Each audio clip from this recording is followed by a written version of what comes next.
Assalamualaikum warahmatullahi wabarakatuh. Halo semuanya, perkenalkan nama aku Alia Surajar Wasila dari kelas 8A. Oke, di sini aku akan membahas mengenai dua materi. Yang akan dibahas yang pertama itu mengenai letak geografis dan yang kedua mengenai letak astronomis.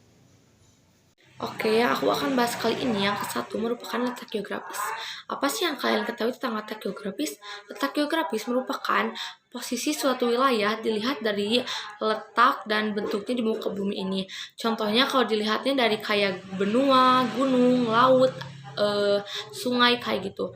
Letak geografis juga ada yang disebut nasionalisme. Nasionalisme merupakan rasa cinta terhadap tanah air, rasa memiliki rasa bangga terhadap tanah air. Dan ada juga disebut jati diri bangsa. Apa sih yang disebut jati diri bangsa? Jati diri bangsa merupakan karakteristik yang dimiliki bangsa Indonesia. Pengaruh dari letak geografis yaitu ada 4. Yang satu ada 3 iklim.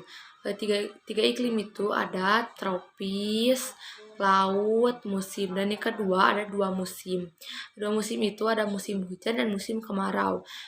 Kenapa sih ada 2 musim kemarau, 2 musim hujan dan kemarau itu? Karena adanya angin muson dari barat ke timur. Contohnya kayak angin muson barat dari Australia ke Asia, dari Oktober ke April turunlah hujan. Kalau angin muson timur yaitu dari Australia ke Asia, dari April ke Oktober turunlah panas. Yang ketiga ada keanekaragaman. Keanekaragaman itu kayak suku, budaya, ras, flora, fauna, dan SDA. SDA itu sumber daya alam. Yang keempat adanya jalur perdagangan kayak contohnya WCP, World World Center Possession, disebut dengan WCP. Materi letak geografis segitu dulu ya. Nanti dilanjut dengan materi yang kedua, materi letak astronomis. Oke, dilanjut dengan materi yang kedua, letak astronomis. Letak astronomis merupakan posisi suatu wilayah dilihat dari garis lintang dan garis bucur.